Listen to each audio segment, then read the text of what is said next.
Si Surfen ay isang simpleng probinsyana, lumaki sa piling ng kanyang lola na si Lola Martha, ang matandang mayordoma ng mansyon ng mga Valeros. Sa kabila ng kanyang payak na buhay, hindi niya inakalang mapupunta siya sa piling ng mga taong tila nasa ibang mundo. Siya ngayon ang yaya ng 6 na taong gulang na batang si Lucas, ang nag-iisang anak ng kanyang biyudong amo na si Ethan Valeros. Ngunit sa kabila ng kanyang taos-pusong pag-aalaga, tila hindi siya makuha sa mabuting tingin ng kanyang amo, na walang ginawa kundi ang pagsungitan siya sa bawat pagkakataon. Isang hapon, habang masiglang naglalaro si Lucas sa hardin, naisipan ni Surfen na magsulat ng liham.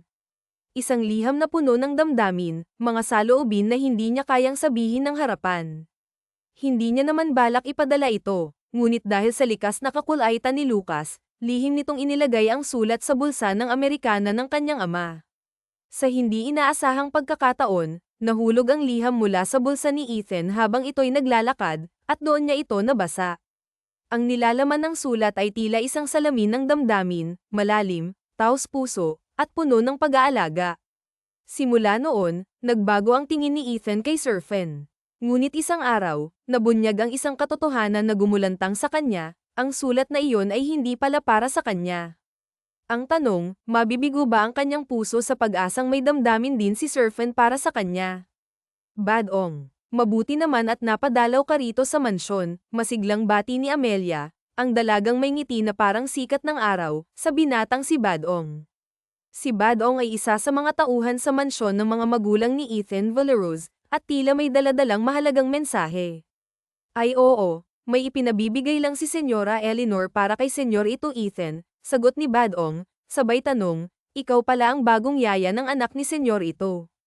Oo naman. Pero bakit ngayon mo lang nalaman? Mag-6 na buwan na ako rito, sagot ni Amelia na may halong biro. Siya nga pala, ito sabay abot ng sandwich na nakabalot pa sa papel. Nahihiya pa niyang iniabot ito, ngunit bago pa man niya maibigay ng maayos, mabilis itong sinunggaban ni Lucas na parang asong gutom. Lucas, ano ka ba? Bakit mo naman inagaw yan? Sigaw ni Amelia, ngunit sa kabila ng kanyang tono, bakas ang pagmamahal sa kanyang boses. Hayaan mo na, Amelia. Mukhang gutom na ang alaga mo, sabi ni Badong na nakangiti. Sige na, mauuna na ako. Badong, pasensya ka na ha, mahina niyang sabi, ngunit hindi na siya nito narinig. Binalingan niya si Lucas at sinabing, Lucas, ginawa mo na naman. Hindi ba sabi ko sa'yo huwag kang magkukunwaring aso? Yaya, I'm a dog.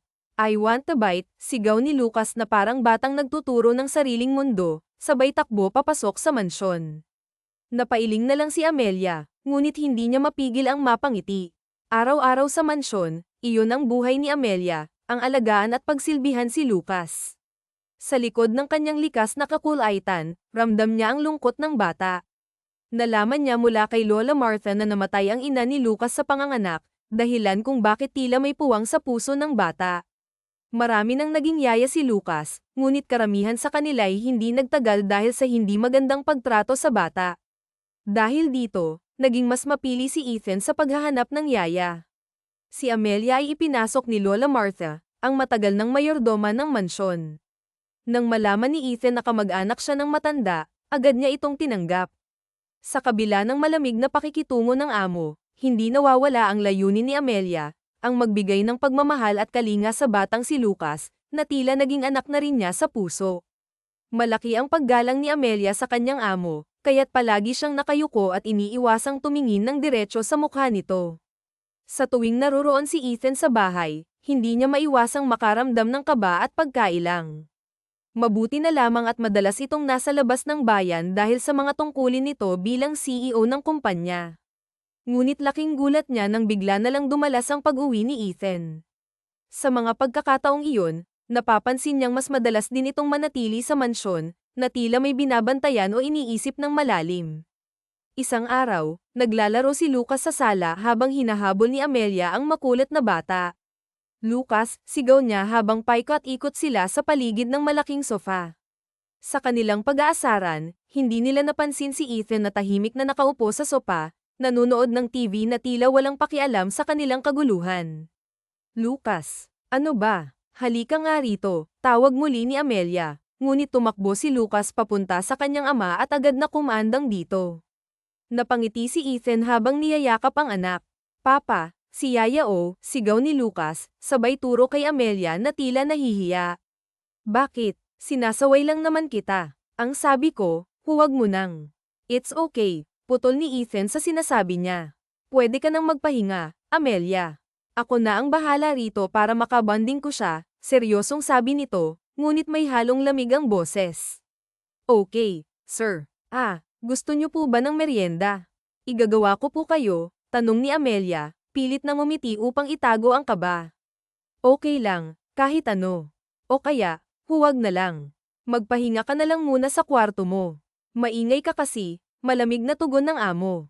Ramdam ni Amelia ang inis ni Ethan sa kanya, kaya't hindi na niya ipinilit ang alok na merienda. Ganun ba, sir? Maingay na ba ako? Tawagin niyo na lang po ako kapag may kailangan kayo. Wala kasing ibang katulong dito. Ako lang. Si Lola Martha umuwi sa aming probinsya at yung iba rin po, baka matagal pang makabalik, mahina niyang sagot, pilit na itinatago ang lungkot sa kanyang boses. Ngunit hindi ito sumagot, tumalikod na lamang siya at dahan-daang nagtungo sa itaas. Sa kanyang kwarto, naupo siya sa kama at sinubukang magpahinga. Ngunit hindi niya maiwasang mag-isip. Muling sumagi sa kanyang isipan ang gwapong mukha ni Badong, ang boy sa mansyon ng ina ni Ethan. Napangiti siya nang maalala ang mga pagkakataong nagkakakwentuhan sila. Paano kaya ako mapapalapit kay Badong? Tanong niya sa sarili, habang tinitingnan ang bintana. Naalala niya noong nasa probinsya pa siya, kasama ang kaibigang si Gracia. Oo nga pala, mahilig kaming gumawa ng sulat para sa crush namin noon. Hala, sige. Mamaya gagawa ako ng friendly letter para kay Badong, bulalas niya, sabay tawa ng mahina. Ngunit bago pa man niya maisulat ang kanyang plano, narinig niya ang malakas na katok mula sa labas ng kanyang silid. Amelia, pwede bang lumabas ka muna rito saglit? Malamig ngunit mahinang tawag ni Ethan. Oo, sir, mabilis niyang sagot, sabay tayo at patakbong nilapitan ang pintuan. Pagbukas niya, bumungad ang gwapong mukha ng kanyang amo. Agad siyang napayuko, pilit na iniiwasang tumingin. May kailangan ka ba, sir? Si Lucas nakatulog na magalang niyang tanong. Pwede bang bantayan mo muna siya roon sa kwarto ko? Mahinang tanong ni Ethan, ngunit bakas ang pagod sa kanyang boses. Oo naman po, sir. Sige, akong bahala kay Lucas. Aalis ka po ba? Tanong ni Amelia, pilit na pinapakalma ang sarili. Oo. May meeting ako kasama ng mga kliyente. At pwede bang huwag kang masyadong magalang? 30 pa lang ako, sagot nito, bahagyang nakakunot ang noo. Okay, sir. Wala namang problema sa akin, kaya lang po, baka hanapin ka ni Lucas. Tsaka, sabi mo sa kanya hindi ka aalis, nauutal niyang tanong, halatang kinakabahan. Miss Fina, pwede bang huwag kang maingay? Kaya ko nga pinapabantayan sa iyo ang anak ko dahil kailangan kong umalis para sa biglang meeting. Kaya sa halip na magdadaldal ka riyan, handa mo na lang pala yung mga gamit ko na nasa kwarto at ihatid mo sa akin sa kotse. Utos nito, sabay talikod nang hindi na siya tiningnan. Pasensya na, mahina niyang sagot, sabay napapangiwi. Grabe, ang sanggit. Kaya siguro single pa rin, bulong niya sa sarili, habang mabilis na naghahanda ng mga gamit ng amo. Miss Fina, sigaw ni Ethan mula sa ibaba, dahilan upang mapatakbo siya ng mabilis. Yes, sir. Heto na po. Tatalon na, pupunta na po, sagot ni Amelia na medyo pasiga, halatang natataranta sa pagmamadali. Agad siyang tumakbo papunta sa silid kung saan naroon si Lucas. Lingid sa kanyang kaalaman, palihim na ngumiti si Ethan habang pinagmamasdan ng kanyang yaya na tila laging nagmamadali sa tuwing inuutusan. Pagpasok sa silid, tahimik niyang tinignan ng alaga. Tulog na tulog si Lucas, mahimbing at walang kamalay-malay sa mga nagaganap. Habang pinagmamasdan ang bata, isang malambing na ngiti ang sumilay sa kanyang mga labi. Ngunit agad din siyang bumalik sa kanyang gawain, hinanap niya ang mga papeles na kailangan ni Ethan. Bukod dito, kinuha na rin niya ang ilan pang gamit na maaaring magamit ng amo sa pag-alis nito. Pagkatapos ay mabilis siyang bumaba upang ilagay ang mga ito sa kotse. Okay, thanks. Ikaw na ang bahala kay Lucas, sabi ni Ethan nang walang masyadong emosyon, ngunit may bahagyang pagod sa boses. Okay, sagot ni Amelia, ngunit hindi pa man siya natatapos ay pinaandar na ni Ethan ang makina ng kotse.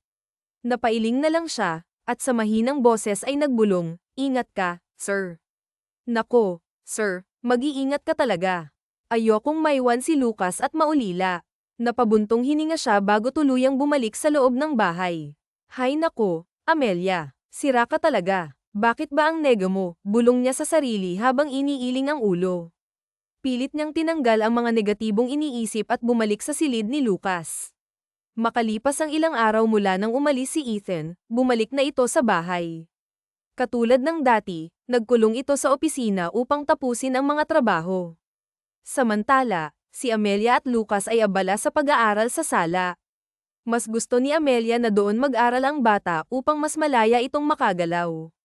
Habang nakakalat ang mga laruan at libro ni Lucas sa sahig, napansin ni Amelia ang ilang makukulay na papel na tila iniiwan lang ng bata. Isang ideya ang pumasok sa kanyang isipan. Habang abala si Lucas sa pagbabasa, sinamantala niya ang pagkakataon upang gumawa ng sulat para kay Badong, ang boy sa mansyon ng ina ni Ethan. Ngunit nang mapulot niya ang isang kulay pulang papel, bigla siyang nagkaroon ng kakaibang ideya. Gagawa kaya ako ng love letter? Kunwari lang naman, natatawa niyang sabi sa sarili.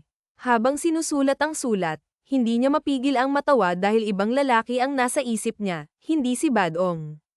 "Hay nako, Amelia, sira ka talaga," bulong niya sa sarili habang tinutupi ang pulang papel. Pagkatapos, kumuha siya ng isa pang papel, kulay dilaw naman, at doon niya isinulat ang tunay niyang friendly letter para kay Badong. Alam niyang bukas ay pupunta ito sa kanila upang maghatid ng mga papeles mula sa ina ni Ethan. "Yaya, anong ginagawa mo?" tanong ni Lucas, biglang napansin ang kanyang ginagawa. "Ah, wala. Sinusubukan ko lang kung marunong pa akong gumawa ng eroplano," sagot niya, pilit na ngumiti habang itinatago ang dilaw na papel sa ilalim ng librong binabasa niya. Sa pagmamadali, nadampot niya ang pulang papel at iyon ang ginawa niyang eroplano. Natuwa si Lucas habang nakikita ang papel na nakatuping parang eroplano. "Yaya, akin na lang yan," masiglang sabi ni Lucas, ngunit natakot si Amelia na mabasa nito ang sulat kaya agad siyang tumanggi. "Ah, hindi, huwag ito. Igagawa na lang kita ng bago sa kulay green na papel. Okay lang ba?" tanong niya habang pilit na itinatago ang pulang eroplano. Tumango naman si Lucas, ngunit halatang interesado pa rin ito sa pulang papel. Biglang nagring ang telepono kaya tumayo si Amelia upang sagutin iyon. Pansamantala niyang iniwan ang mga papel sa ibabaw ng mesa. Hindi nakatiis si Lucas at kinuha ang pulang eroplano. Sakto namang lumabas si Ethan mula sa opisina, hawak ang suit jacket nito habang sinusuot. Nilapag nito ang jacket sa sandalan ng upuan, at sa isang iglap, napansin nito ang hawak ni Lucas. "Fina," malakas na tawag ni Ethan, na may halong otoridad ngunit hindi nawawala ang lamang sa boses. Agad namang napatingin si Lucas, na tila nagulat sa biglaang sigaw ng ama. Paimpol niyang inilagay ang pulang papel sa bulsa ng suit jacket nito, halatang kinakabahan na baka mahuli siya. Pagkatapos ay ngumiti siya ng may halong kalokohan at bumalik sa kinauupuan sa sahig, kunwari abala sa kanyang coloring book. "Bakit, sir?" tanong ni Fina habang ibinababa ang telepono, sakto namang natapos ang tawag. "Aalis na ako. Ikaw na muna ang bahala kay Lucas," sabi ni Ethan, diretso ngunit may bahagyang pag-aalala sa tono. Pagkatapos ay tumingin sa anak. "Lucas, anak, pakabait ka ha. Ayoko nang nagpapasaway ka sa yaya mo. Maliwanag ba?" dagdag nito, tila sinisiguro na maayos ang lahat bago siya umalis. "Opo, Papa. Magpapakabait po ako," sagot ni Lucas, ngunit may dagdag pa siyang bilin na ikinagulat ng lahat. "Ikaw din po ha, huwag mong susenjitin si Yaya," sabi niya, may kasamang inosenteng ngiti. Natawa si Ethan, sabay himas sa ulo ng anak. "Hindi naman ako masungit sa yaya mo sagot niya, bago yumuko upang yakapin si Lucas ng mahigpit. "Okay po, Papa. Sa susunod po, pasyal tayo ni Yaya," dagdag pa ni Lucas, na tila ba may lihim na plano. Namula si Fina sa hiya. Sir, hindi ko po siya tinuruan ng ganyan ha. Hindi ko rin alam kung bakit niya sinasabi yun," paliwanag niya, halatang nag-aalala na baka isipin ng amo na siya ang nagtuturo ng kung ano-ano sa bata. Ngumiti si Ethan, tila ba nadadala rin sa inosenteng eksena. It's okay, Fina. Alam ko naman na matalino ang anak ko. Hindi siya magpapadiktahan ng mga maling salita, so don't worry, sagot nito, bago tumango bilang hudyat ng kanyang pag-alis. Magkasabay nilang inihatid si Ethan hanggang sa sasakyan. Habang papalayo ang kotse, nanatili silang nakatanaw hanggang sa tuluyang mawala ito sa kanilang paningin. Ngunit lingid sa kaalaman ni Ethan, dala-dala niya ang isang sulat na isinulat ni Fina. Samantala, si Fina naman ay tila litong-lito habang hinahanap ang pulang papel na ginawa niyang eroplano kanina. Lucas, nakita mo ba yung papel na kulay pula? Yung ginawa kong eroplano. Narito lang iyon kanina sa ibabaw ng center table tanong niya, halatang nag-aalala. Abala si Lucas sa pagkukulay sa kanyang libro at tila hindi naririnig ang yaya. Napabuntong hininga si Fina at tinawag ulit ito, ngayon ay medyo pasigaw. Lucas, wala po akong nakita, yaya. Nandyan lang po yun Baka po kinuha ng ghost, sagot ni Lucas, na halatang may tinatago. Ano, bulalas ni Fina, halatang naguguluhan. At bakit naman pag-iinteresan ng ghost na yun ang sulat ko, ay ang larwang eroplano. Sino ba siya? Tanong niya, pilit na inuunawa ang sinasabi ng bata. Napakamot sa ulo si Lucas, sabay ngiti ng pilyo. Yaya, malay mo gusto ng ghost na sumakay sa kulay red na eroplano, natatawang sagot nito. Ha, ano? Ano bang ibig mong sabihin? Bakit naman kukunin ng ghost ang eroplano? Hindi naman siya kakasya roon, sagot ni Fina, ngunit sinakyan na rin ang biro ng bata. Si Yaya naman, nagjo-joke ako, balik ni Lucas, natawa ng tawa. Hindi na nakapagpigil si Fina, sinunggaban niya ang bata at hinalikan sa batok, sabay kiniliti ito. Nauwi sila sa masayang harutan, at sa mga sandaling iyon, tila nalimutan na ni Fina ang tungkol sa pulang papel. Okay na, Yaya. Pero para saan po ba ang papel na yun? Tanong ni Lucas, na may halong kaba sa kanyang boses. Hindi mapakali ang bata habang iniisip kung paano niya nailagay ang pulang papel sa bulsa ng suit jacket ng kanyang ama. Ngumiti si Rafina, pilit na itinatago ang kanyang pagkabahala. Wala lang yun. Hayaan mo na. Ang mabuti pa, kumain na tayo. Mamaya, gagawa tayo ng maraming eroplano, sagot niya, sabay tapik sa ulo ng bata. Napatingin si Lucas sa kanya, tila ba may nais pang itanong, ngunit tumango na lamang ito at sumunod sa yaya patungo sa dining area.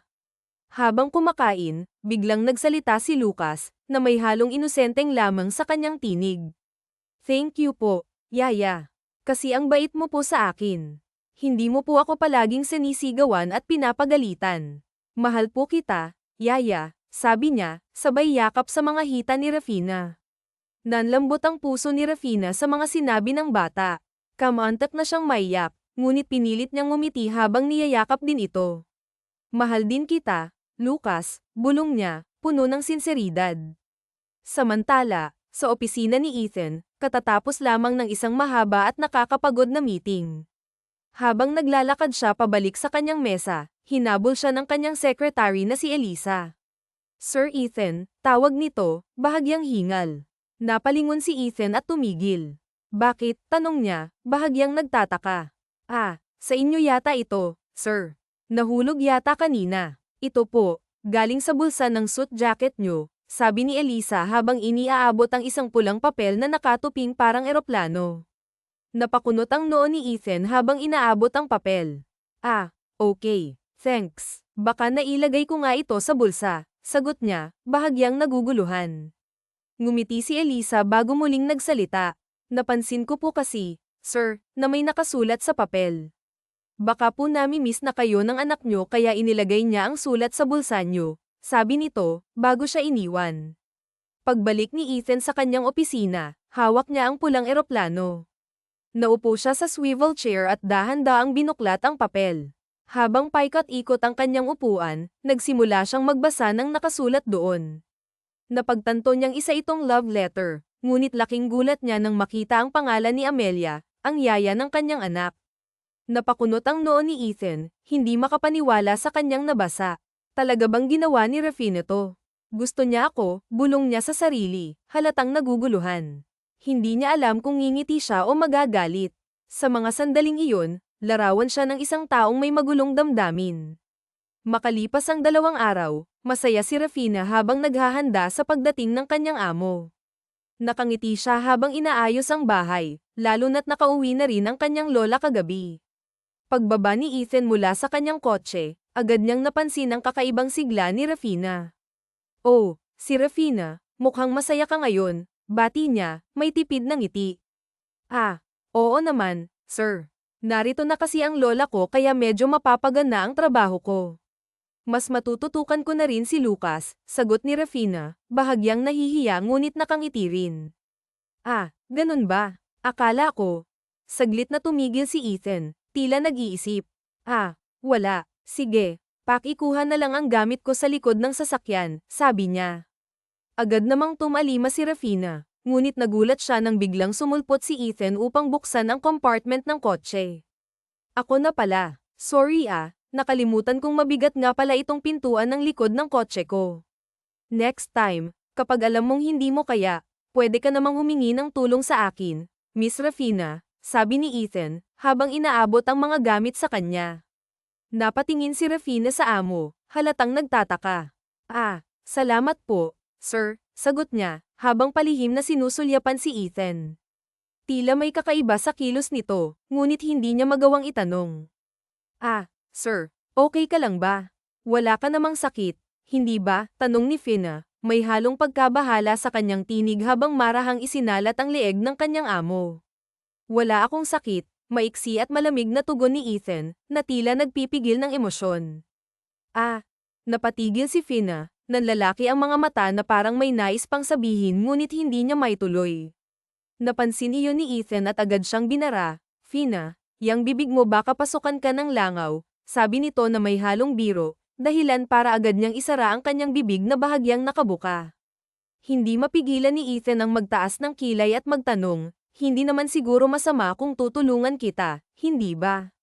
Ah, oo naman po. Ay, napalunok si Fina, halatang nag-aalangan. Ang ibig ko lang pong sabihin, sir, okay lang ako.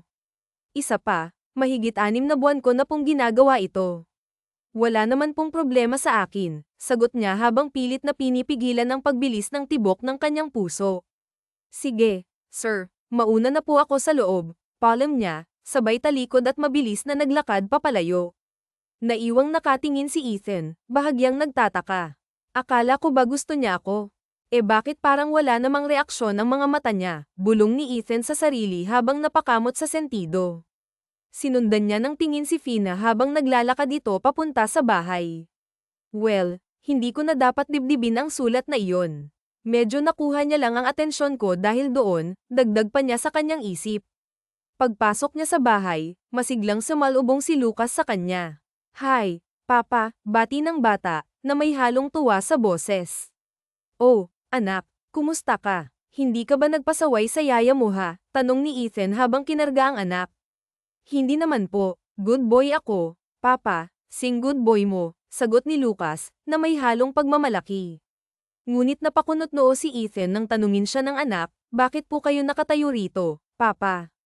Agad na nagpakarga si Lucas at sabay silang pumasok sa loob ng bahay. Yaya, nandito na si Papa, masayang sigaw ni Lucas habang hinahanap ang yaya nito. Napatingin si Fina sa mag-ama, halatang nagtataka. Oo nga, Lucas, nakita ko na ang papa mo. Ano bang meron? Talaga namang uuwi kayo ngayon, sir, hindi ba? Tanong ni Fina, sabay lingon kay Ethan. Ah, oo nga Ewan ko rito kay Lucas, na-miss niya siguro ako. Ikaw, yaya, na-miss mo ba si Papa? Wala po kasing nagsusungit sa'yo, biro ni Lucas, na ikinatawa ng ama. Napalunok si Fina, hindi alam ang isasagot. Oy, Lucas ha, halika nga, titingnan ko kung may assignment ka, mabilis niyang sinabi upang iwasang mapansin ang kanyang pagkailang. Hindi po totoo yun, sir. Wala akong sinabing masungit ka, at hindi ka na mamansen, at malamig ka pa sa yelo kapag nandito ka sa bahay. Ay, hindi yun ang ibig kong sabihin, sir, nauutal niyang sagot habang pilit na tinatakpan ang bibig upang pigilan ang sarili sa pagsasalita. Natatawa si Ethan habang sinasabi, Well, nahuhuli raw ang magnanakaw sa sariling bibig, sabay talikod at naglakad paakyat ng hagdan. Oy, sir, yan naman ang hindi totoo ha. Hindi po ako magnanakaw, bulalas ni Fina habang hinahabol ang amo. Napahinto si Ethan sa hagdan at hinarap siya. Miss Fina, hindi ko sinasabing magnanakaw ka. Kasabihan lang yun, sabi nito habang umiiling. Sa susunod po kasi, sir, huwag kang mambintang. Baka maisip ng iba. Sagot ni Fina, na halatang hindi mapakali. Miss Fina, hindi nga. Kasabihan nga lang yun para ipaunawa ko sa'yo. Lumabas na kasi sa bibig mo. Nauutal ka pa nga eh. Sorry na, sir. Hindi naman talaga masama ang tingin ko sa'yo, paghingi niya ng tawad habang nakatungo at bahagyang nakanguso. Okay, Fina, tinatanggap ko ang paghingi mo ng tawad. Sige, magpahinga ka na rin, sabi ni Ethan habang nagpatuloy sa pag-akyat ng hagdan. Habang pinagmamasdan ang papalayong amo, napaisip si Fina. Parang may nag-iba sa kanya, bulong niya sa sarili, hindi mapigilan ang kaba sa kanyang dibdib. Lumipas ang oras at nasa harap na sila ng hapagkainan para sa hapunan. Sabay na kumakain ang mag-ama habang iniihanda pa nila ang mga kailangan. Nakatayo siya sa gilid ng bata para kung ano ang kailangan nito ay maibigay niya agad. Paimpol rin niyang nilagyan ng tubig ang baso ng amo. Nang bigla na lang magsalita si Lucas sa kanya, Yaya, alam mo, may bagong katulong na girl doon kina Lola at super close po sila ni Kuya Badong. Kaya nga hindi na makapunta rito si Kuya Badong pagbabalita ng alaga niya. Ganun ba? Sige, okay lang yun. Mas maganda nga na may bagong makakasama ang iba pang mga tao roon, wala sa loob na sagot niya. Bayaya, crush mo si Kuya Badong, diretsong tanong ni Lucas. Ano ka ba, Lucas? Saan mo ba napupulot yung mga sinasabi mo? Nahiya naman siya nang mapatingin sa ama ni Lucas na kasalukuyan palang nakatingin sa kanya. Sir, may kailangan pa po ba kayo? Tanong na lang niya nang magtama ang paningin nila upang hindi siya mapahiya. Wala. Okay lang ako. Kayo ni Yaya, hindi pa ba kakain? Pag-iiba nito ng tanong. Maya-maya po, sabay na kami ni Lola, nahihiya na naman niyang tugon. Next time, sumabay na kayo. 4 lang naman tayo rito sa bahay. Yung ibang kasambahay ay nagbakasyon. Okay lang naman, hindi kayo iba sa akin, sabi ni Ethan. Salamat po, sir, sagot niya sabay hugot ng upuan sa pagitan ng mag-ama. Sa katunayan kasi, sir, nagugutom na ako Yung mga alaga ko sa tiyan, naghuhurumintado na sila.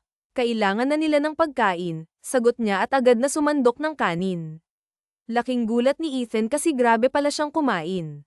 Ngayon ko lang nalaman, Fina, yang ganda mong yan, para ka palang construction worker kung kumain. Tapos sabay-sabay silang nagkatawanan dahil doon. Makalipas ang hapunan, pinuntahan ni Ethan ang anak sa sariling silid para kausapin.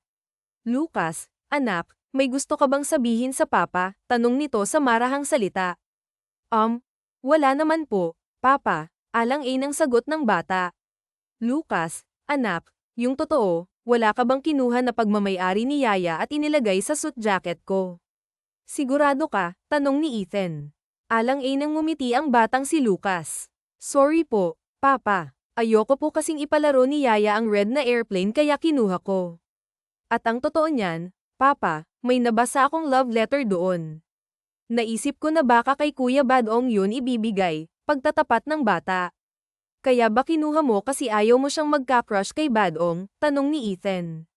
Hindi naman po sa ganun, papa. Pero naisip ko po kasi mas bagay kayo ni Yaya. Ayoko po kay Kuya Badong. Ayoko siyang maging papa. Gusto ko ikaw ang papa ko kasi si Yaya ang mama ko Nag-promise siya na ang mama ko kaya ayoko siyang magkagusto sa iba, sabi pa ni Lucas. Ikinagulat ni Ethan ang mga salitang sinabi ng kanyang anak. Doon niya napagtanto na gusto na pala ng anak niya si Rafina bilang tunay na ina. Pero anak, paano kung si Badong ang gusto ng yaya mo? Wala tayong magagawa doon, sabi ni Ethan. Tapos niyakap ang anak. Agad na umiyak ang bata habang nakayakap sa ama. Papa, si Yaya Fina, siya ang mama ko. Sige na po, love-love natin siya. Sige na po, papa, sabi ng bata hanggang sa nakatulog na lang ito sa ganong kaisipan. Hindi inakala ni Ethan na maghahanap na si Lucas ng ina at sa katauhan pa ni Yaya nito nakita. Ang problema ni Ethan, tila may iba ng gusto ang dalaga kaya ng gabing yun, lingid sa kaalaman ni Rafina. Nakapag-isip si Ethan ng ilang paraan para siya ang mapansin ng dalaga at hindi si Badong. Alam niyang mas higit siyang gwapo at maabilidad kaysa sa binatang si Badong.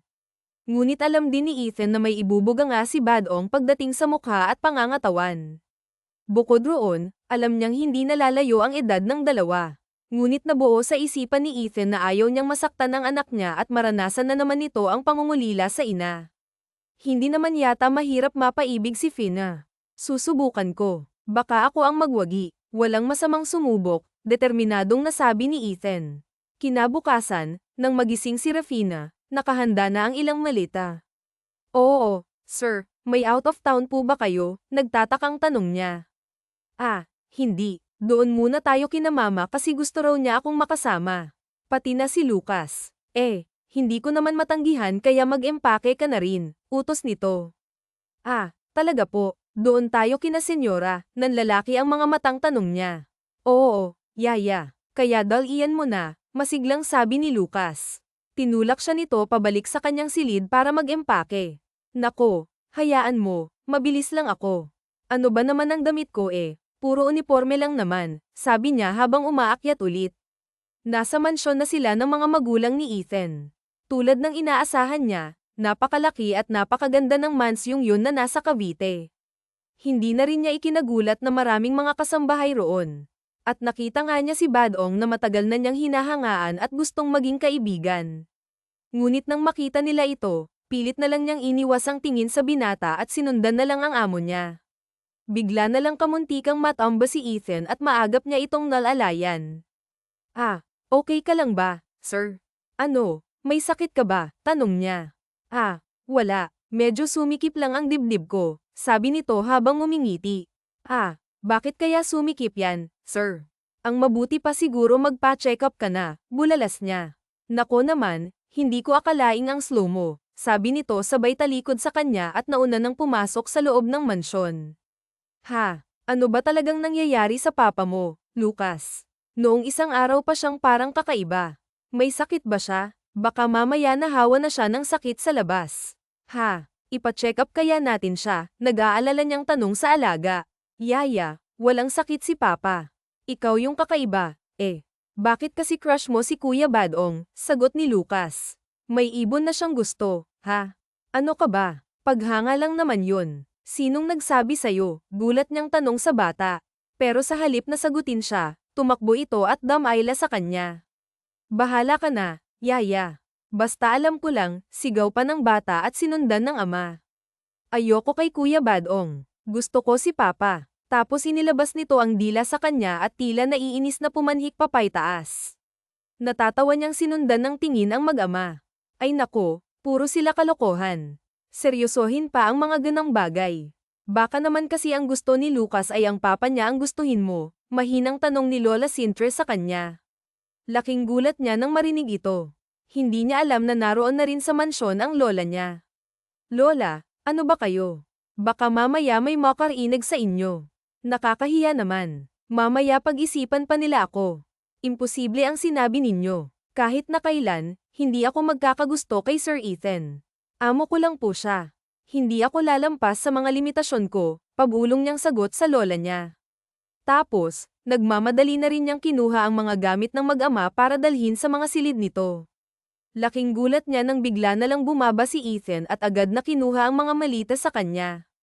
Hindi ba sabi ko naman sa'yo, kapag kailangan mo ng tulong, magsabi ka lang, sabi nito habang binubuhat ang dalawang malaking malita. Ah, kasi sir, busy ang lahat. Tsaka wala naman si Badong para mayengiyan ko ng tulong, mahina niyang sagot. Sinabi ko bang si Badong? Ang sabi ko, sa akin.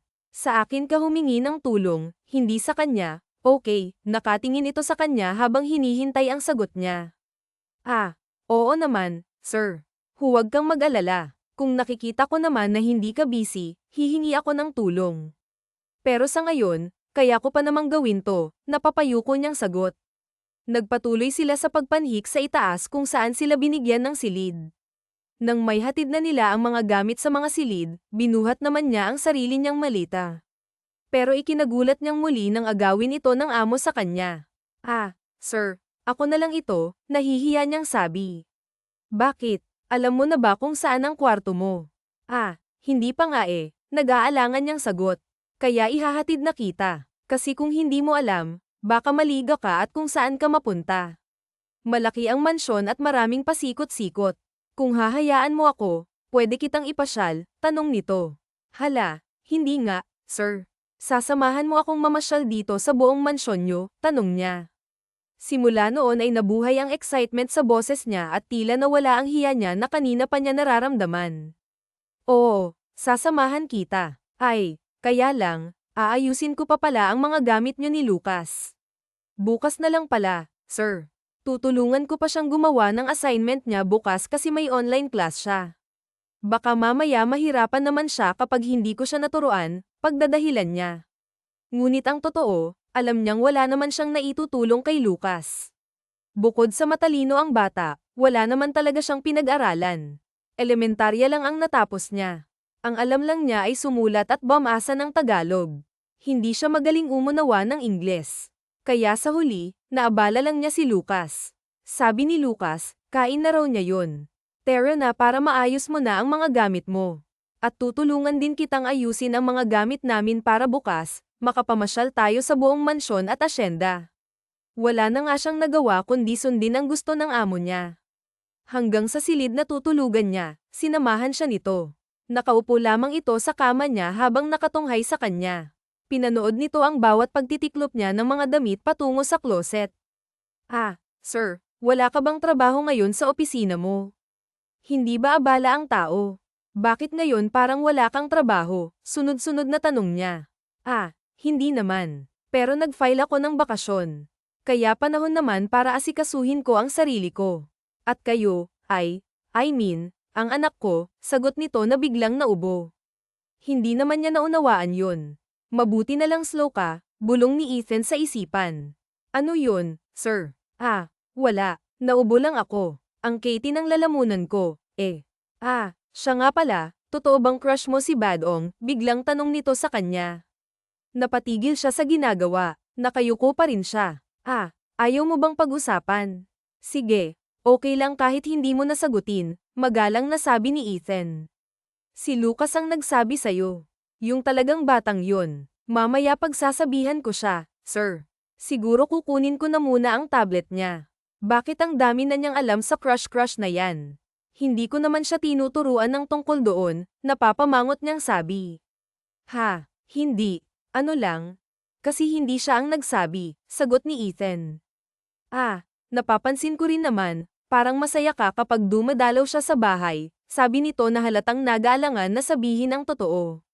Ah, kasi sir, normal lang naman na magkagusto ang isang babae sa isang lalaki, hindi ba? Pero paghanga lang naman yun. Sa katunayan, gumawa ako ng sulat para sa kanya pero hindi ko na naman naibigay kasi biglang nawala, eh. Makakalimutin na yata ako, sagot ni Amelia. Baka raw kinuha ng multo, kwento niya pa. Natawa ng malakas si Ethan. Natatawa siya sa anak niya at sa babaeng kaharap niya na ubod ng inosente. Ilang taon ka na nga, Fina? Ako, 24 na po ako. Pero hindi naman ako naniniwala sa mga sinabi ni Lucas. Sabi ko nga sa kanya, hindi totoo ang multo, sagot niya. Tumayo na si Amelia at sinara ang pintuan ng closet. Tapos na ako, sir. Tara na sa inyong kwarto para ayusin ko naman ang mga gamit niyong mag-ama, sabi niya nang walang pag-aalinlangan. Okay, tumayo na rin ito. Sabay silang lumabas ng silid niya at naglakad sa pasilyo papunta naman sa silid ng mag-ama. Nang may naalalang sabihin si Ethan, siya nga pala, Fina, salamat, ha? Kasi ano, no, bakit nagpapasalamat ka? Nagtatakang tanong niya. Kasi si Lucas lang naman talaga ang alaga mo at obligasyon mo. Pero kahit na kailan, hindi mo ipinaramdam sa akin na may limitasyon ang mga trabaho mo. Sorry, ngayon ko lang napansin ang lahat ng kabutihan mo para sa aming mag-ama, sabi ni Ethan. Ah, ayos lang po yun, sir. 6 na buwan pa lang naman akong nagtatrabaho sa poder nyo. Nakakapanghinayang nga at hindi ako ang unang naging yaya ni Lucas noon. Kasi naging abala rin ako sa pag-aalaga ng nanay at tatay ko. Sabay kasi silang nagkasakit. Sinabihan na ako ni Lola noon na may aalagaan akong bata. Kaya lang, yun nga, hindi ko maiwan sina nanay at tatay. Pero nung nawala na sila, tsaka lang ako nakaluwas dito sa Maynila. Masaya ako kasi kahit na papaano, hindi pa uli ang lahat para sa amin ni Lucas, sagot niya. Sa atin din, sabi ni Ethan. I mean, sa atin bilang mag-amo. Hindi pa huli ang lahat para pasalamatan kita, napapakamot batok na namang sabi ni Ethan. Daman ito na pinamulahan ito ng pisngi. Ngunit hindi naman niya napansin iyon. Nagtataka nga ako at nawiwirduhan sa'yo, sir. Hindi ka naman ganyan dati. Dati kasi palagi kang masungit at tahimik. Kaya nga palagi akong nag-iingat kapag naroon ka. Ayoko kasing masigawan mo o kaya mainis ka sa presensya ko, tapat na sabi ni Amelia. Ganun ba? Hayaan mo, mula ngayon, magpapakabait na ako, sagot ni Ethan. Papa, bigla nilang narinig ang sigaw ni Lucas habang tumatakbong papalapit sa kanila. Hindi nila namalayang malayo na pala sila sa silid niya. Oh, anak, bakit? Tanong ni Ethan. Tapos napayuko si Lucas dahil may ibinulong ito sa ama. Papa, doon kayo dumaan sa kabilang hallway kasi si Kuya Badong naroon sa daraanan nyo kasama si Lola. Baka po magkita sila, bulong ni Lucas. Ah, ganun ba, anak? Mabuti sinabi mo, natutuwang nag-apiran pa ang dalawa. Kaya lang, huli na ang lahat at nakita na rin sila ng mga ito habang naglalakad at nag-uusap. Oh, ayun pala si Amelia, tinawag pa siya ni Doña Eleanor. Agad siyang napayuko bilang paggalang sa Doña. Magandang araw po, Senyora Eleanor, sabi niya, bahagyang nanginig ang mga kamay niya sa di malamang dahilan. Oh, mabuti naman at nakasama ka, Amelia. Alam mo, natutuwa ako sa iyo kasi ang laki na ng pinagbago ng apo ko, sabi ng Donya. Nako, pasensya na po kayo, Senyora. Kulang po ang kaalaman ko, lalo na sa pag-aaral. Hindi ko po gaanong natuturuan si Lucas, nagpapakumbaba niyang sabi sa ginang. Ngumiti ito ng simple sa kanya. Ikaw talaga, Amelia. Ayos lang iyon. Ang tinutukoy ko ay ang ugali ng apo kong ito. Nahimas nito ang ibabaw ng ulo ni Lucas bago muling nagsalita. Mas mabuting bata na siya ngayon at natutuwa ako dahil doon. Siya nga pala, mamaya may kasiyahan tayo sa hardin. Masaya ako't narito ang anak ko, kaya may kaunti tayong salo-salo kasama ng mga kasambahay natin dito. Tapos sa susunod na linggo, magkakaroon tayo ng swimming party at may ilang bisita siguro tayo, sabi pa ng senyora habang ibinabaling ang tingin kay Ethan. Yes, Maria. Sure na naroon kami mamaya. Ewan ko lang sa party next week. Panaman ng party, tiyak na magagawan mo pa ng paraan ang schedule mo, giit ng senyora sa anak. Okay, ma. Masayang sagot ni Ethan sa ina habang lihim na natutuwa ng malamang nagustuhan ng ina ang dalaga. Mahalaga rin para sa kanila ng anak nito na magustuhan siya ng senyora. Mabuti naman talaga siyang tao, kinyulang lang sa kaalaman, lalo sa pagdating sa akademya. At alam iyon ni Ethan. Kaya nga tila nais nitong makipagkompetensya sa sarili nilang boy na si Badong. Habang nag-uusap ang mag-ina, nilapitan siya ni Badong at bahagyang hinayla sa kabilang dako para sila naman ang magkausap, bagay na hindi nakaligtas sa paningin ng mag-ama. Si Amelia, mabuti naman at mananatili pala kayo rito ng ilang buwan, tanong ni Badong. Oo nga eh. At least, magkikita tayo ng madalas, sagot ni Amelia. Ah, siya nga pala, may ibibigay ako sa'yo. Ngunit, natigilan siya nang maalala, nawawala nga pala ang sulat na yun. Ay, wala pala, nasabi niya. Ah, ganun ba? Akala ko kung ano na yung ibibigay mo. Pero mabuti at narito na kayo. Sige na, kita na lang tayo mamaya sa hardin kasama ang lahat. Masaya ang party na yun. Madalas gawin ni Senyora, sabi ni Badong. Nagpaalam ito sa kanya. Habang sina Ethan naman at ang ina nito ang nag-uusap sa di kalayuan, napansin din yun ng Donya. Ethan, anak, maganda si Amelia at guwapo naman si Badong. Pareho silang mabait. Kung isang araw ay magkagustuhan ang dalawa, papayag ka bang mangyari yun? Tanong ng matanda sa anak. Naubo naman ng malakas si Ethan. Ah, makati ang lalamunan ko. Pag-iiba nito ng topic. Ethan, iniiba mo na naman ang usapan. Nakakahalata na ako, sabi ng ina. Kilala na nito ang anak at alam ang mga estratehiya nito kapag umiiwas sa isang usapan. Ma, sinagot ko naman ang tanong mo. Tsaka, hindi ko pa kaya na walang mag-aalaga kay Lucas. Baka mamaya, kapag nagkagustuhan sila, ilayo na niya si Fina sa atin. Kawawa naman ang anak ko, napalapit na kay Fina, sagot ni Ethan habang patuloy ang pag-ubo. Aba, bakit? Wala ka na bang balak na maghanap ng bagong magiging ina ni Lucas? Talaga bang yaya na lang ang mag-aalaga sa kanya? Nakakunot ang noo na tanong ng lola ni Lucas. Ngunit lalo lang nilakasan ni Ethan ang pag-ubo at nagpanggap na samed na samed.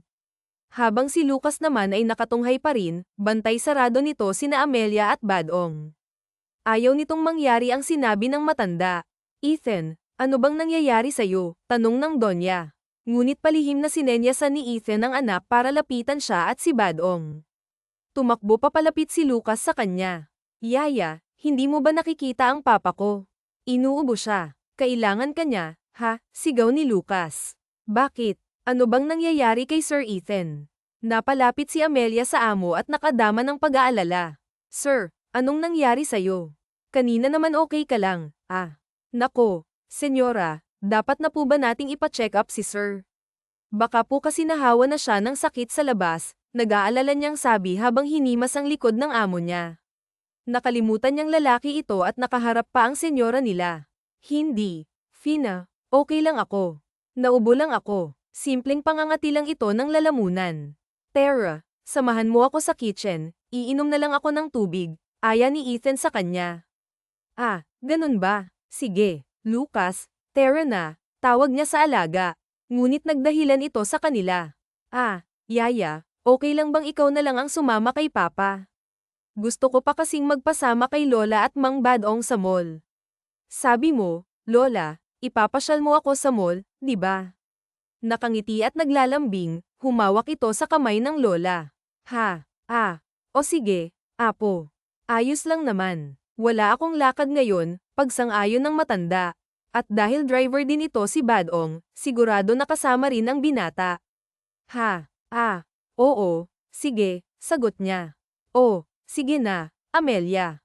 Tulungan mo na muna si Ethan at baka mamaya, ano na yang pangangati ng lalamunan niya. Siguruhin mo na hindi malalayan, utos pa ng senyora. Sinamahan nga niya si Ethan sa kusina ng mansyon. Pagdating doon, pinaupo niya ito at saka inabutan agad ng tubig mula sa fridge. Heto, uminom ka na muna, sir, sabi niya. Agad namang ininom ng lalaki ang tubig at saka mabilis ring inilapag ang bote na halos nangangalahati na. Grabe, ang intense ng Katie ng lalamunan ko. Grabe ang nararamdaman ko kanina. Salamat, Fina, Mabuti na lang nandyan ka. Salamat kasi inaalagaan mo ako, sabi ni Ethan. Siya nga pala, anong pinag-uusapan ninyo ni Badong? Nagtapat ka na ba na crush mo siya? Tanong nito bigla. Hindi. Bakit ko naman gagawin yun? Syempre hindi ko sasabihin yun sa kanya.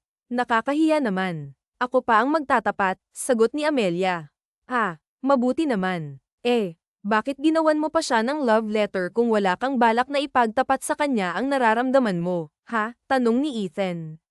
Ano ka ba, sir? Sinong may sabing love letter yun? Hindi yun love letter. Friendly letter lang yun. Tapos sinabayan niya ng bungis-ngis ang mga sinabi.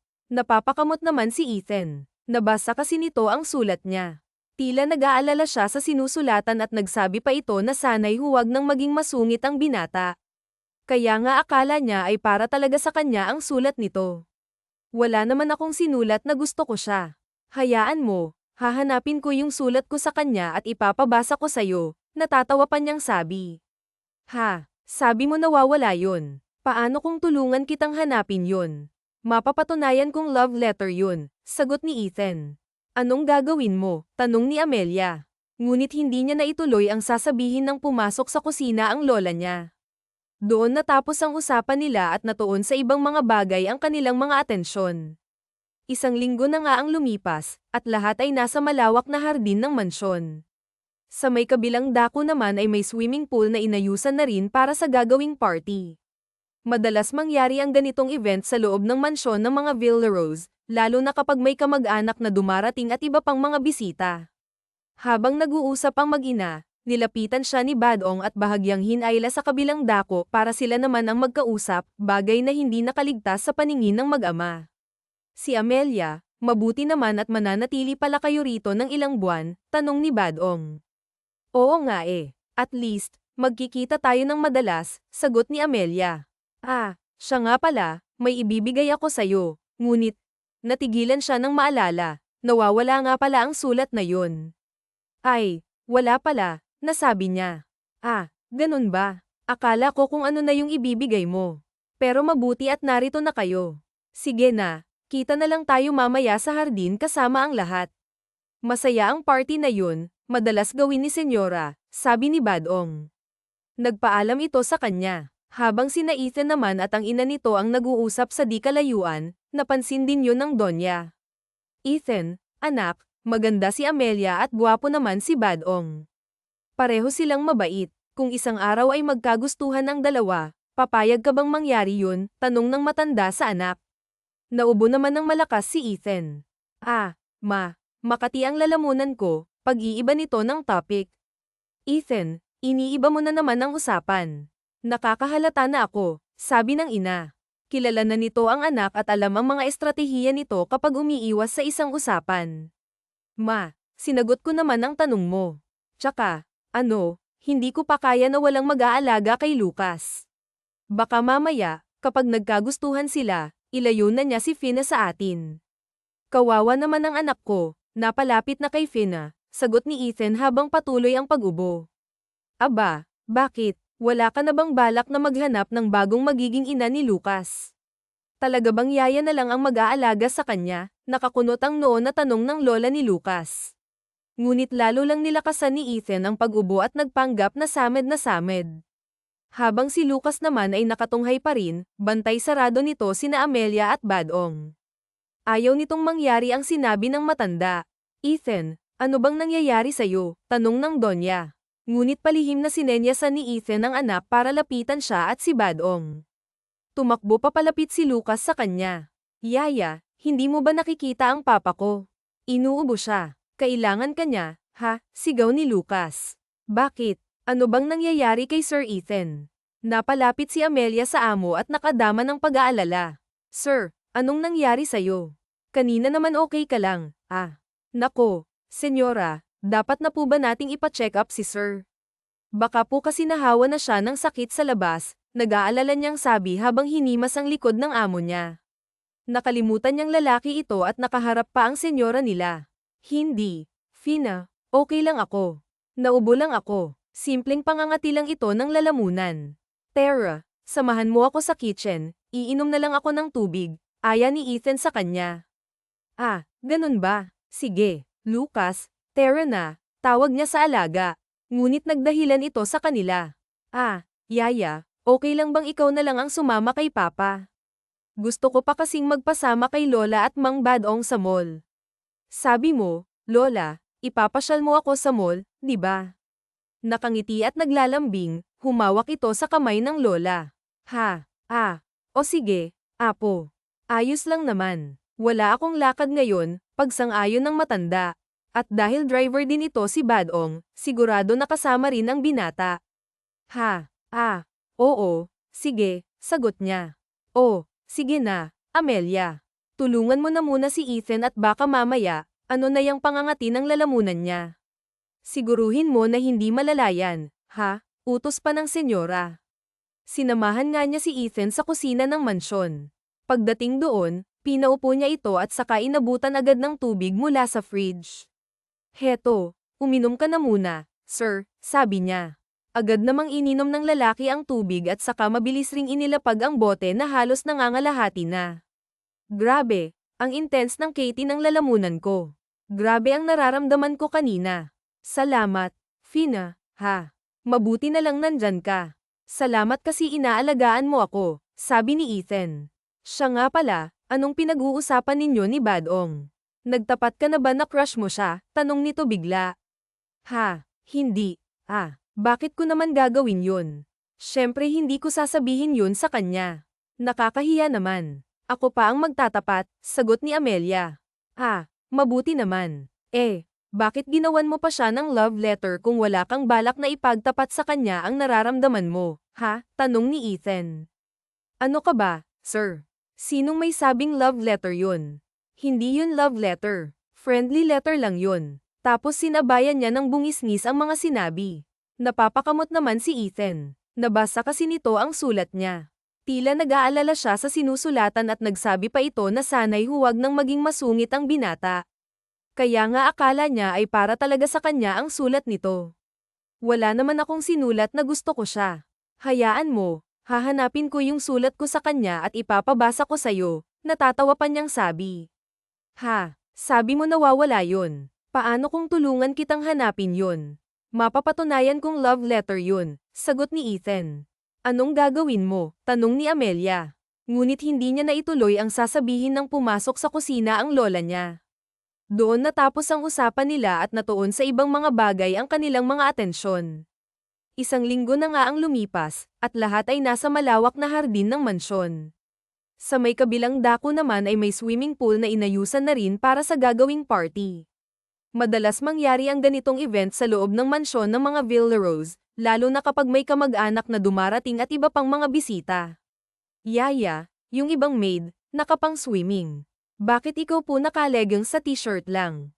Ganyan ka ba maliligo sa swimming pool? Tanong ni Lucas. Nako, Lucas, ha?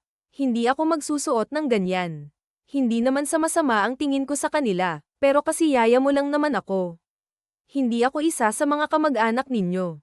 Hayaan mo na sila. Sila na lang ang nakapang swimming. Ayokong magsuot ng ganyan, naiilang na sagot niya sa bata. Oo nga naman, senyor ito. Okay na rin yan. Baka mamaya, hindi naman marunong lumangoy ang yaya mo. Mas okay na hindi na lang siya maligo, sabi pa ng isa sa mga boy na naroon. Nagtawanan pa ang mga ito kasama ang ibang tagapaglingkod ng mansyon. Hindi ko naman kayo kinakausap, Sumbong ko kayo kay Lola, gusto nyo, naasar na sagot ni Lucas. Ay, hindi naman. Mabiro si senyor ito Lucas, pag-alo ng mga ito.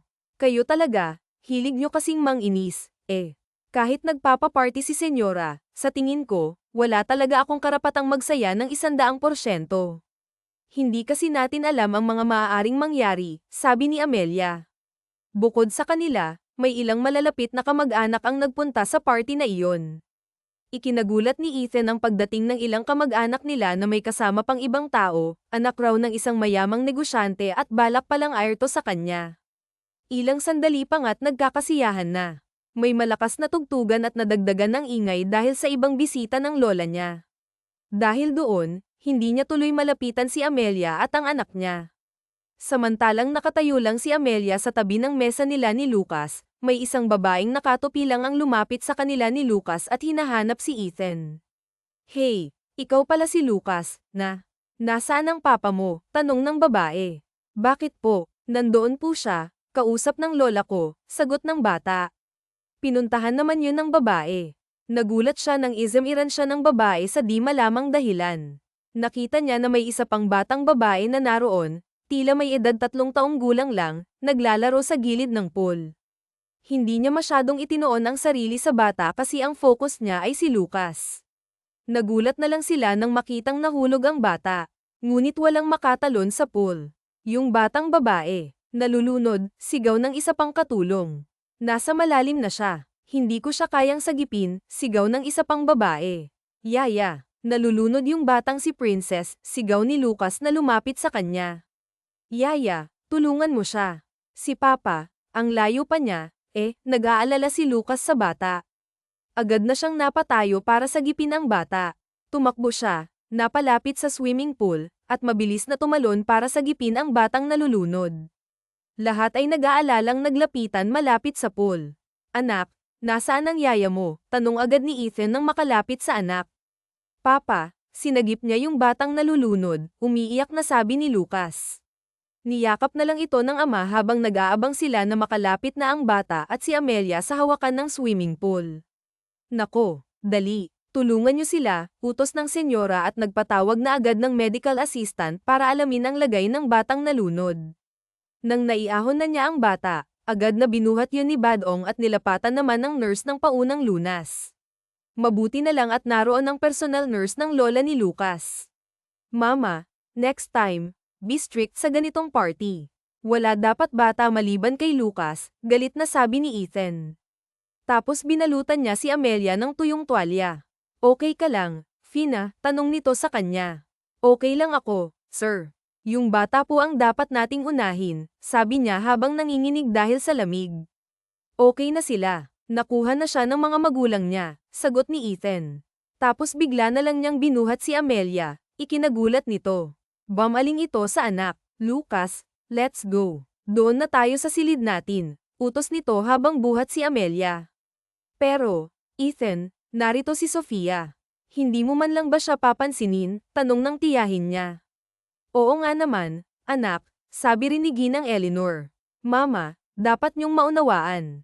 Ang babaeng pakakasalan ko o mamahalin ay yung babaeng kayang mahalin na parang tunay na anak ang anak ko. Kasi kung hindi, magkakaproblema lang kami. Mahalaga sa akin ang kapakanan ng anak ko, mariing sabi ni Ethan na ikinagulat ng lahat. Matapos sabihin yun, tumalikod ito, dala si Amelia sa mga bisig nito, kasunod si Lucas. Umalis sila sa hardin at pumanhik sa kanilang silid. Hinatid nila si Amelia sa kanyang silid at inilapag sa kama. Okay na ako rito, sir. Pasensya na kayo dahil kinailangan mo pang iwanan ang mga bisita. Kaya ko namang maglakad papunta rito sa kwarto ko, sabi niya. Hindi, Fina. Alam mo, nagpapasalamat ako kasi niligtas mo yung bata. Pero wala kang ang narinig na anuman, pasasalamat mula sa mga magulang. They did not deserve your kindness, mariin at mahinhin ngunit galit na sabi ni Ethan. Sir, kumalma ka, biro pa niyang sagot sa amo. Fina, saway nito sa kanya dahil nakukuha pa niyang magbiro. Oo nga, sir, pero hindi porke hindi sila nagpasalamat, hindi na nila deserve ang matulungan. Lahat naman ng tao, hindi deserve ang kindness ng bawat isa. Pero ang Diyos, naging mabuti para sa atin. Lahat ng tao nagkakamali at nagkakasala. Hindi nga natin deserve, pero minahal pa rin tayo, di ba? Kaya sana, huwag mong hilingin sa akin na pagsisihan kung nagligtas ako ng buhay. Ginawa ko yun para sa kanila. Ginawa ko yun dahil yun ang tama, sabi pa niya sa amo. At dahil doon, napawi ang galit nito. Okay, wala na akong sinabi kasi lahat ng sinabi mo, tama. Kaya ang gusto ko, magbihis ka na at magpahinga. Ako na ang bahala kay Lucas. Huwag mo siyang alalahanin, sabi ni Ethan. Pagkasabi nito, tumayo na rin si Ethan buhat sa pagkakaupo sa kama na naroon. Sabay na umalis ang mag-ama sa silid niya. Habang nasa loob siya ng banyo ng sariling silid, naalala niya ang mga salitang binitiwan ni Ethan sa ina nito kanina bago sila tuluyang umalis sa party. Gusto raw niya yung babaeng mapapangasawa ay yung mahalang anak niya. Naguguluhan siya sa mga salitang yon na parang echo sa kanyang pandinig. Tapos nakadama siya ng pag-aalala para sa mag-ama, ngunit pilit niyang inalis iyon sa isipan. Alam niyang imposible yun. Hindi siya mapapansin ng kanyang amo. Pagkalabas niya ng banyo, nagulat siya na naroon pala si Ethan sa silid niya. Oh, sir, bakit nandito ka? Tanong niya. Nag-alala kasi ako sa'yo. Hindi ka man lang ba tinulungan ni Badong? Sorry ha. Kung nandoon lang ako, kung nakalapit lang ako agad, sabi ni Ethan. Huwag ka nang mag-sorry. Wala kang kasalanan. Tsaka marunong akong lumangoy. Laking dagat yata to. Kayang-kaya ko yun, may pagmamayabang niyang sabi para lang pahupain ang guilt nito sa puso. Huwag ka nang mag-alala sa akin, sir. Isa pa, baka mamaya mapag-isipan na nila tayo ng masama. Ayokong mapahiya ka, dagdag niya. Ano naman, hanggang ngayon ba si Bat?